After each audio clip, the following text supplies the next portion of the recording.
Section 12. I am reluctant to publish what is so private in its nature and bearings, but I am constrained to do so, and my justification is, that what was the experience of one, may be the experience of many, and the history of my mental and spiritual struggles may be helpful to others, who are passing through a similar phase. After an interval of some days, during which I received no communication on the subject of the religious teaching of spirits, I requested permission to state further objections which pressed strongly on my mind. As I recall my state, I was perplexed and startled by what had been said. I was unable to accept what was so new, and the great point that weighed with me was that of spirit identity. It seemed, in my then state, that I must have complete proof of the earth identity of the communicating spirit, before I could accept the statements made. I believed such direct demonstration to be procurable, and I was distressed that it was not given. I did not know then, July 1873, as I do now, that the evidence of conviction is what alone is to be had, and that no cut and dried plan, such as I propounded, would really have carried with it the conviction I imagined. Moreover, I was distressed by the feeling that, much that passed current for spirit communication, was silly and frivolous, if not mischievous. I compared the teaching of the Christian moralists, with spirit teaching, very much to the disadvantage of the latter. I also considered that there was very wide divergence between teachings given by spirits, and that all sorts of opinions were professed. Most of these I disliked personally, and I did not believe that they benefited the people who received them. I fancy that many such were enthusiasts and fanatics, and was repelled by the idea. Neither from internal nor external evidence was I greatly attracted, and the objections that I put at that time were directed to the points above noticed. They related principally to evidence about identity, to what I thought would be the probable dealings of God with mankind, and to the general character and outcome of spiritualism. The next answer made to me was as follows. Friend, we are pleased to converse with you again, and, if it be impossible for us to answer all your queries, and to solve all your problems, we can at least rectify some errors, into which you have fallen, as to the dealings of God with man, and the tendency of the mission which we have in charge. The root of your error seems to lie in a false conception of God, and of his dealings with mankind. Surely the page of human history bears upon it the story of one, uniformly progressive, revelation of one and the same God. The attempts of men to realize and picture to themselves the God, whom they ignorantly worship, have led to the strangest and most fallacious notions, as to his nature and operations. In the early days of man's history, the crude notion of a God, inherent in his spiritual nature, took shape as a fetish, which was alternately prayed to with reverence, or cast aside with contumely, in proportion as the prayer was granted or delayed. Men knew not that the block before which they bowed was powerless, and that round them hovered ever the bands of spirit ministers, who were ready to succor and defend them, and to bear to them answers to their reasonable prayers. They could grasp no more of God than that. The tangible, palpable image was, to them, the embodiment of their idea. Mark this. Of their idea of God, not of God himself, but of the crude conception, which was the best idea they could frame. Drawing their information from their own dealings, they imagined for themselves certain rules of conduct, by which they proceeded to judge the God, whom they had created. They feigned for him human passions, such as they found worthy of respect in their fellows. They credited him with some failings, which were inseparable from humanity as they knew it. He was jealous of his honor, long-suffering and of tender pity, according as they who spoke of him imagined that he ought to be. He was, in short, a glorified man, a man endued with omnipotence, omniscience, and omnipresence. They feigned him such and made him act accordingly. Consequently, all the revelation of God is characteristic of the age in which it is given. It grows with human development, and is progressively proportioned to the development of human intellect and refinement, simply because the human medium becomes capable of being impressed with more accurate views of the deity, in proportion as he has shaken himself free from his former fetters of ignorance, and has, himself, progressed towards light and knowledge. We have frequently said that God reveals himself as man can bear it. It must needs be so. He is revealed through a human medium, and can only be made known in such measure as the medium can receive the communication. It is impossible that knowledge of God should outstrip man's capacity. Were we now to tell you, if we could, of our more perfect theology, it would seem to you strange and unintelligible. We shall, by slow degrees, instill into your mind so much of truth as you can receive, and then you will see your present errors. But that is not yet. Indeed, since the conception, which each frames for himself, is to him his God, it cannot be that revelation can be in advance of capacity. It is in the nature of things impossible. Hence you see that, when you credit God with motives, and say, this cannot be, God is acting here contrary to his nature.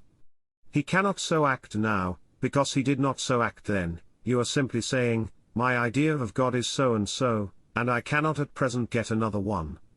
According to what I believe, my God would not do so. And that is precisely what we say. You have made your God, and you have made him act as you see fit. By and by, as your mind expands either in your present state of being, or in another, you will get fresh light, and then you will say, now I see that I was wrong. God is not what I fancied at all. How could I ever have entertained such notions? This is very much the case with all progressive minds. To some the time of development comes not in this life. They must wait for a newer light, in a newer life. But to some there comes a flood of knowledge, even in their present place of existence. The old grows flat and profitless. The soul craves for a newer and truer revelation, for something which shall be as the spirit among the dry bones, and shall give them a resurrection unto life. Well, you have had, or you are having, your revelation. Your mind, as some would say, has widened, and has pictured a God more in accordance with its advanced capacities. You have received from an eternal source, the same whence all other divine knowledge flows down to man, a newer and richer revealing of the Supreme, others may say. Call it what you will. The two operations of revelation and comprehension, of knowledge and capacity, must be correlative. The knowledge does not come, until there is capacity to receive it. Neither does the mind get higher revelation, until it has so far advanced, as to feel the want of it, and that, for the simple reason, that it is itself the agent through which comes the revelation, of which it is the recipient. All your fancied theories about God, have filtered down to you through human channels, the embodiments of human cravings after knowledge of him, the creation of minds that were undeveloped, whose wants were not your wants, whose God, or rather whose notions about God are not yours. You try hard to make the ideas fit in, but they will not fit in, because they are the produce of diverse intelligences, in diverse degrees of development. Think. You say to us that we are not of God, because our ideas of him, made known to you, are not compatible with some notions which, you have derived from certain of the books in your sacred records. Tell us, which is the God with whom we are at variance in our ideal?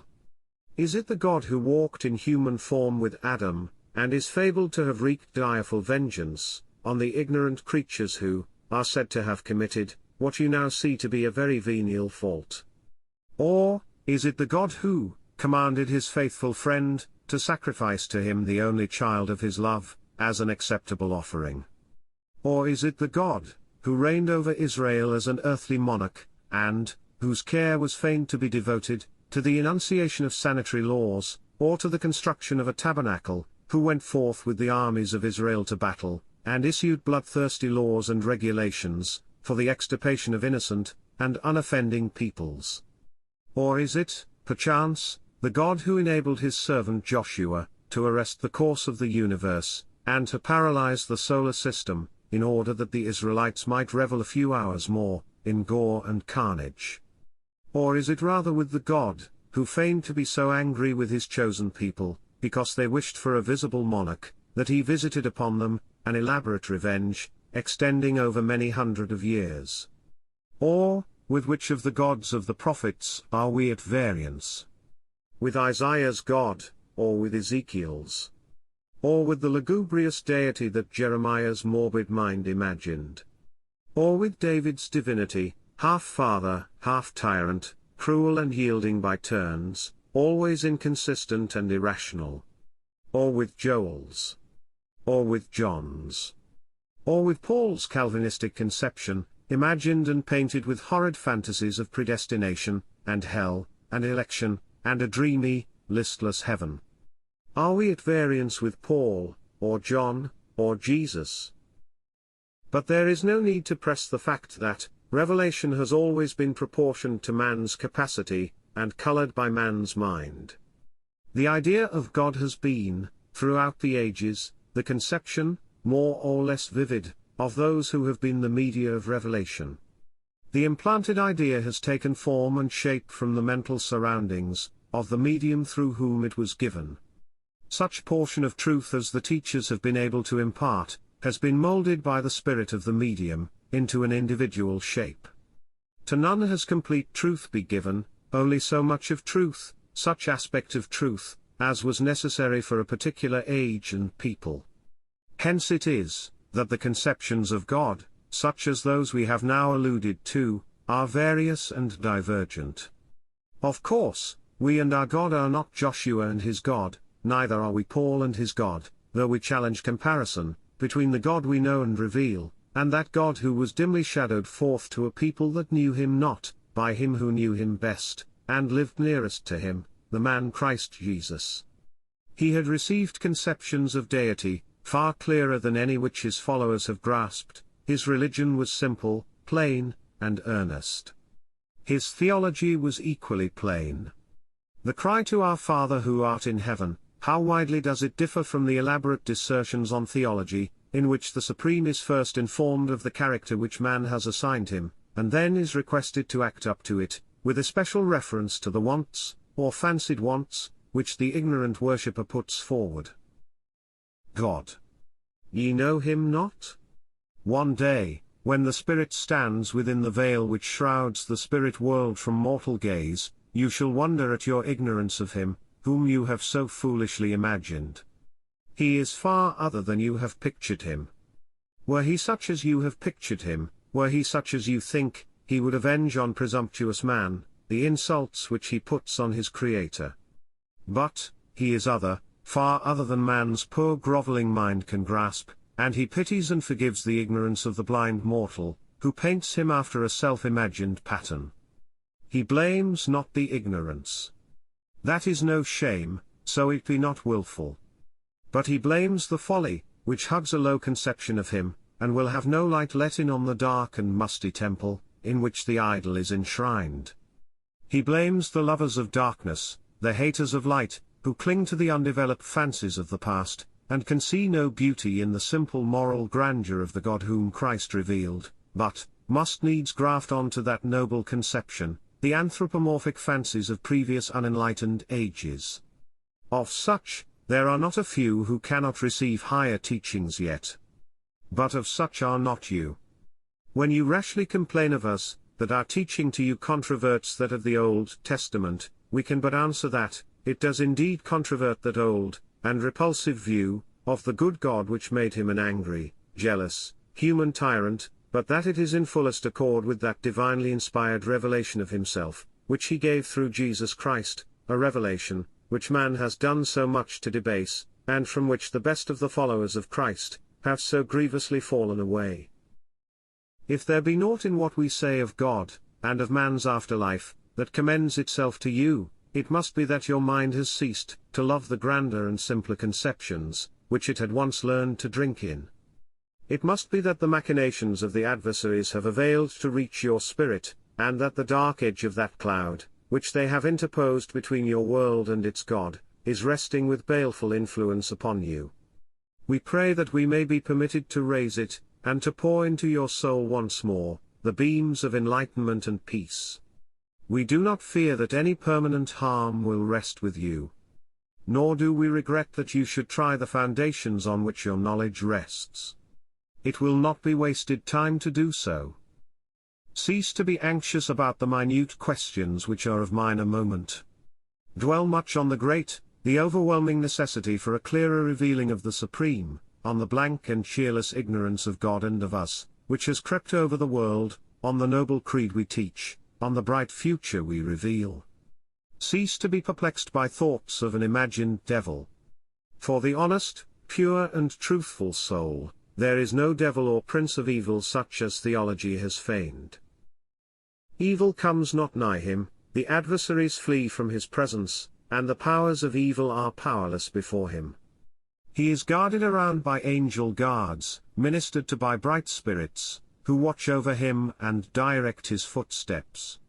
For him there waits a career of progressive increase in knowledge, and in all that elevates and ennobles the intelligence. He need fear no devil, unless he creates one for himself. His affinity for good draws around him influences for good. He is fenced around by guardians, nor can he, save by voluntary surrender, fall a final victim to the foe. His is no exemption from temptation, from the snares of the destroyer, or from the atmosphere which during his probation time he must breathe. The clouds of sorrow and anguish of soul may gather round him, and his spirit may be saddened with the burden of sin, weighed down with consciousness of surrounding misery and guilt, but no fabled devil can gain dominion over him, or prevail to drag down his soul to hell. All the sadness of spirit, the acquaintance with grief, the intermingling with guilt, is part of the experience, in virtue of which his soul shall rise hereafter. The guardians are training and fitting it by those means to progress, and jealously protect it from the dominion of the foe. It is only they who, by fondness for evil, by a lack of spiritual and excess of corporeal development, attract to themselves the congenial spirits of the undeveloped who have left the body, but have not forgotten its desires. These alone risk incursion of evil. These by proclivity attract evil, and it dwells with them at their invitation. They attract the lower spirits who hover nearest earth, and who are but too ready to rush in and mar our plans, and ruin our work for souls. These are they of whom you speak, when you say in haste, that the result of spiritualism is not for good. You err, friend. Blame not us that the lower spirits manifest for those who bid them welcome. Blame man's insensate folly, which will choose the low and grovelling, rather than the pure and elevated. Blame his foolish laws, which daily hurry into a life for which they are unprepared, thousands of spirits, hampered and dragged down by a life of folly and sin, which has been fostered by custom and fashion. Blame the gin shops, and the madhouses, and the prisons, and the encouraged lusts and fiendish selfishness of man. This is it which damns legions of spirits, not, as ye fancy, in a sea of material fire, but in the flames of perpetuated lust, condemned to burn itself out, in hopeless longing, till the purged soul rises through the fire and surmounts its dead passions. Yes, blame these and kindred causes, if there be around undeveloped intelligences who shock you by their deception, and annoy you by frivolity and falsehood. More on this hereafter. Already we have said more than we had intended. And for myself, I hear the call which summons me to the adoration of the Supreme, when my prayer shall rise to the throne of divine pity, that a rill of that consoling grace may trickle down to your vexed spirit, and may shed on it healing and peace, the peace of God, the quietness of assurance and peace. Imperator.